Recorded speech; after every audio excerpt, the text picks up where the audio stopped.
பேரமைப்பின் சார்பாக வருகின்ற மே 5 43வது மாநில மாநாடு திருவாரூரில் நடைபெறுகின்ற மாநாட்டில் பங்கேற்பதற்காக நாமக்கல் மாவட்டம் சார்பாக 6000 வணிகர்கள் பங்கேற்க இருக்கிறார்கள்.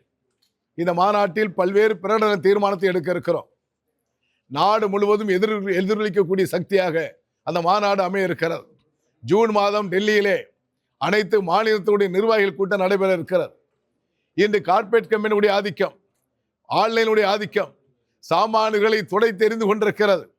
இதை மத்திய அரசு, ஒவ்வொரு மாநில அரசுகளும் இதை தடை செய்து வியாபாரிகளை காப்பாற்றவில்லை என்று சொன்னால் நாடு தழுவிய போராட்டம் ஜூலை மாதம் நடைபெறும் என்பதை எச்சரிக்கை உணர்வோடு பதிவு செய்து கொள்கிறேன். அதே போன்று தேர்தல் அதிகாரிகள் அத்துமீறல், அட்டுழியம் என்பது நாளுக்கு நாள் பெருகிக் கொண்டே இருக்கிறது. பாக்கெட்டை தட்டி எவ்வளவு பணம் வைத்திருக்கிறாய் எடு என்று சொல்லக்கூடிய நிலை போய் கொண்டிருக்கிறது. ஆகவே பெண்கள் கூட நகைகளை போட்டு சென்றால் எடை போட்டு பார்க்கக்கூடிய நிலை ஏற்பட்டுவிடும். இதை தவிர்ப்பதற்கு தமிழ்நாடு வணிகர்களுடைய பேரமைப்பு கடும் முயற்சி எடுத்துக் கொண்டிருக்கிறது. ஆனால் தேர்தல் அதிகாரிகள் கண்டும் காணாமல் செயல்பட்டு கொண்டிருக்கிறார்கள். தமிழ்நாட்டு மக்களை எப்படி வேண்டுமென்றாலும் அடிக்கலாம் என்ற சிந்தனையோடு அரசு துறை இயங்குகிறதோ என்னவோ தெரியவில்லை. ஆகவே இந்த இயக்கம் எந்த அளவிற்கு நாங்கள் பாதித்திருக்கிறோம் என்பதை எடுத்துச் சொல்லக்கூடிய வகையில் 50,000 ரூபாய் நீங்கள் கொடுத்த பணம், அன்று நகை விலை என்ன, இன்று நகை விலை என்ன, அன்று பொருள் விலை என்ன, இன்று பொருள் விலை என்ன என்பதை சிந்தித்து பார்க்க வேண்டும். 20 ஆண்டுகளுக்கு முன்பாக ஒதுக்கீடு செய்த அதே 50,000 ரூபாயை எங்கள் தலையில் சுமத்தி பழிவாங்க வேண்டாம். ஆகவே உடனடியாக தேர்தல் அதிகாரிகள் குறைந்தபட்சம் 2 லட்சம் ரூபாய் எடுத்துச் செல்லக்கூடிய வாய்ப்பை தரப்பட வேண்டும். அப்படி இல்லை என்று சொன்னால் 31ஆம் தேதி நடைபெறுகின்ற ஆர்ப்பாட்டத்தில் கடை அடைப்பு போராட்டம் அறிவிக்கக்கூடிய நிலை ஏற்பட்டுவிடும். தமிழ்நாடு முழுவதும் ஒரு பெட்டி கடை, டீ கடை இல்லாமல் அனைத்து கடைகளும் அடைத்திருக்க கூடிய சூழலை தமிழ்நாடு வணிக சங்க பேரமைப்பு உருவாக்கும். இது இந்தியாவிலே எங்கும் நடைபெறாத சூழல். தேர்தல் அதிகாரிகளுக்கு ஒரு அவமானமாக ஏற்பட்டுவிடும். இங்கு 100% வாக்களிப்போம் என்று நீங்கள் சொல்லுகின்றீர்கள். பணம் யாருக்கு கொடுப்பார்கள் என்பது உங்களுக்கு தெரியும். கடை வாசலில் நின்று கொண்டு பணம் எடுத்து சென்றால் பிடுங்குவதும், வியாபாரிகள் வீட்டுக்கு பணம் கொண்டு போனால் அதை அபகரிப்பதும் எந்த வகையில் நியாயம்? ஆகவே காவல்துறை அதிகாரிகளும் இதை கண்காணித்துக் கொண்டிருக்கிறார்கள், அரசும் கண்காணித்துக் கொண்டிருக்கிறது.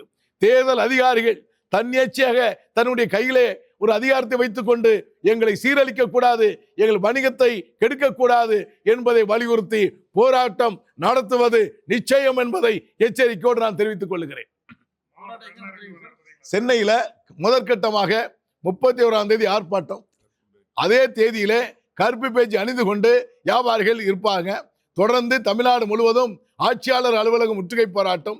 அதே தேதியிலே கடை அடைப்பு போராட்டம் நடத்தப்படும்.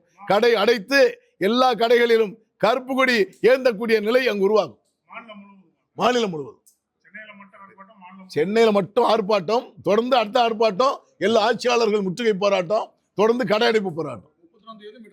ஆமா, சென்னை மட்டும்.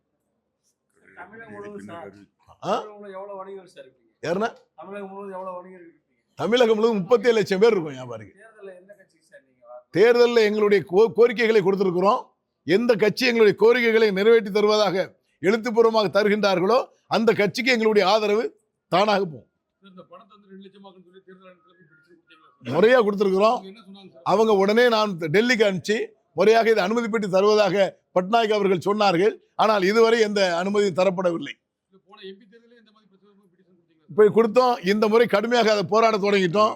அடுத்த தேர்தலாம் வருவதற்கு முன்பாகவே சீர் செய்யவில்லை என்று சொன்னால் தேர்தல் முடியும் வரை தொடர் கடை அடைப்பு நடத்த கூட நாங்கள் ஆலோசித்துக் கொண்டிருக்கிறோம். எங்களுடைய பிரகடன தீர்மானங்கள் ஒரு 19-20 தீர்மானங்களை கொடுத்திருக்கிறோம். அதாவது இப்போ ஸ்மால் ட்ரேடர்ஸை பாதிக்கக்கூடிய வகையில் அண்டை மாநிலத்தை சார்ந்த பல்வேறு பெரிய நிறுவனங்கள் கால் ஊன்றி எங்கள் வியாபாரிகளை தொடை தெரிந்து கொண்டிருக்கிறார்கள். ஆன்லைன் வர்த்தகத்தில் 35 விழுக்காடு வணிகம் எங்கள் கைவிட்டு வெளியே போயிருக்கிறது. இதற்கு சிறப்பு பாதுகாப்பு கட்டமைப்பு சட்டங்களை ஒழுங்குபடுத்தி ஒரு சிறப்பு சட்டம் போட வேண்டும் என்ற கோரிக்கையை வலியுறுத்துறோம்.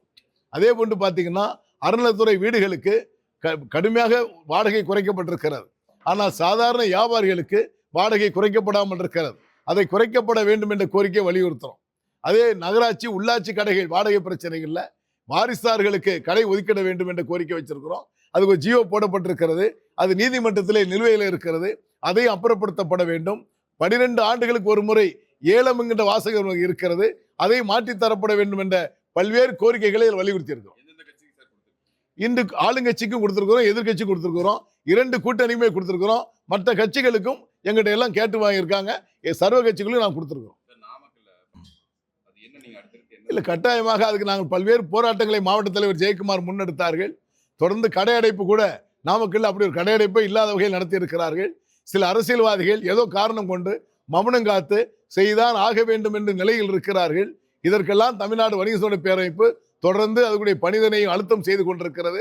விரைவாக அதனுடைய மாற்றத்தை ஏற்படுத்தக்கூடிய வகையில் தமிழ்நாடு வணிக சங்க பேரமைப்பு செயல் திட்டத்தை அறிவிக்கும். தேர்தலுக்கு முன்பே டெல்லிக்கு நாங்கள் அனுப்பிச்சிட்டோம். அதன் பிறகு பட்னாய்க்கு இவங்களை நேரடியாக சந்தித்து தேர்தலுக்கு முன்பாகவே கோரிக்கைகளை கொடுத்திருக்கிறோம்.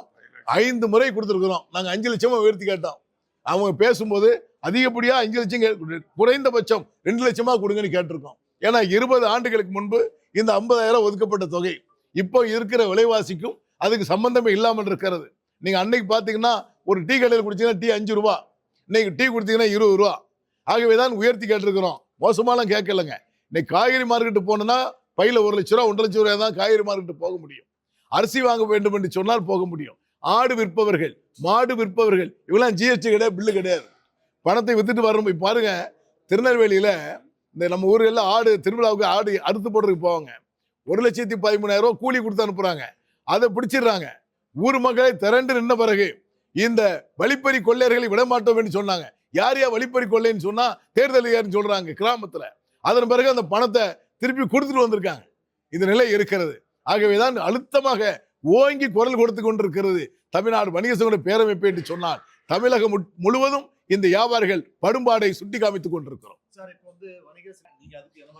நாங்க சிலிண்டர் கள்ளச்சந்தையில் விற்பவர்களை குண்டாஸ் வழக்கிலே கைது செய்யப்பட வேண்டும் என்பதை மிக தெளிவா நாங்கள் ஸ்டேட்மெண்டா கொடுத்திருக்கிறோம். இப்ப அதை விட மோசமான செய்தி வந்துகிட்டு இருக்கு. ஈரான்ல கடலுக்கு அடியில நம்ம கேபிள் போய்கிட்டு இருக்கு. அந்த கேபிளை கட் பண்ணிடுறாங்க. கட் பண்ணியாச்சுன்னா என்ன ஆகும்? இன்டர்நெட் ஒண்ணு வேலை செய்யலைன்னா எல்லாரும் முடங்கி போயிடுவோம், வேலை செய்யாது. இந்த நிலைமைக்கு போய்கிட்டு இருக்கோம். மீண்டும் வண்டி, சைக்கிள் ரிக்ஷா, சைக்கிள், அடுப்பு கறி, இது நிலை ஏற்பட்டு விடுங்கிற பயம் எல்லாரும் மனசுல ஏற்பட்டுக்கிட்டு இருக்கு. ஆகவே நம்ம எதையும் எதிர்கொள்வதற்கு தயாராக இருக்கப்பட வேண்டும். இதை பயன்படுத்தி கொண்டு கள்ளச்சந்தையில் அதிக விலைக்கு விற்பதை தமிழ்நாடு வணிக சங்க பேரமைப்பு ஒரு பொழுதும் ஏற்றுக்கொள்ளாது. பூட்டி இருக்கின்ற சாமானிய ஹோட்டல்களை கணக்கெடுத்து மத்திய அரசு மாதம் 25,000 ரூபாய் இழப்பீடு தொகை வழங்க வேண்டும் என்ற கோரிக்கையை நாங்கள் வலியுறுத்துறோம். இல்ல, அரசுகிட்ட நாங்கள் முறையிட்டு இருக்கோம். இப்போ நாங்க வீடுகளுக்கு எப்படி சிலிண்டர் கொடுக்குறீங்களோ அதே போன்று வணிகர்களுக்கும் தரப்பட வேண்டும், ஹோட்டல் நடத்துகின்றும் தரப்பட வேண்டும் என்ற கோரிக்கையை வலியுறுத்தி 2 தினங்கள் முன்பாக அழுத்தம் கொடுத்து மனு கொடுக்கப்பட்டிருக்கிறது. அது இப்பொழுது 20% கமர்ஷியல் சிலிண்டர் அதிகமாக தருவதாக உறுதியளித்து இருக்கிறார்கள். அதை கூடுதலாக கொடுக்கப்பட்டு எல்லா வியாபாரிகளையும் கொரோனா தொற்று போன்று பாதிக்கப்படாது காப்பாற்றுவதற்கு முன்வர வேண்டும் என்பதை வலியுறுத்தி இருக்கிறோம். பஸ் ஸ்டாண்ட் பிரச்சனை எல்லாமே நம்ம கையில் வச்சிருக்கோம். அதுக்குரிய பணிகளை செய்யணும்.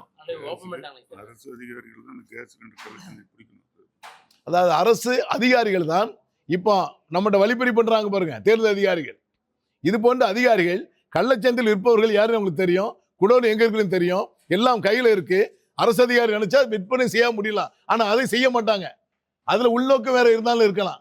அவங்க பாதிப்பு என்பது வியாபாரிகள் பையில இருக்க பணத்தை எப்படியே அடிச்சு பிடிக்கிறவங்க ஒரே நோக்கத்துல செயல்படுறாங்களே தவிர அரசு துறை அதிகாரிகள் கங்கணம் கட்டி செய்தால் எந்த சிலிண்டரும் கைலச்சந்தையில் விற்பதை உடனடியாக தடுத்து நிற்பதுக்கு சக்தி நம்மகிட்ட இருக்கு.